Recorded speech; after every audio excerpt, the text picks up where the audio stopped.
Hi guys, today we have firmware update to the Canon 1127iF. That's a color machine. All you need, go to the menu,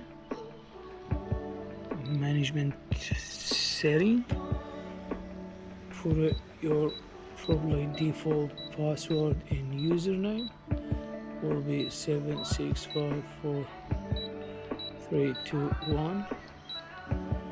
Then you get to the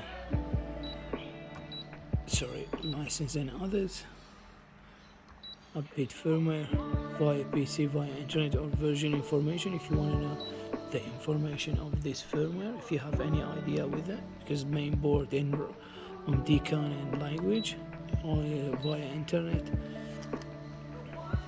Yes, accept that, and that's all.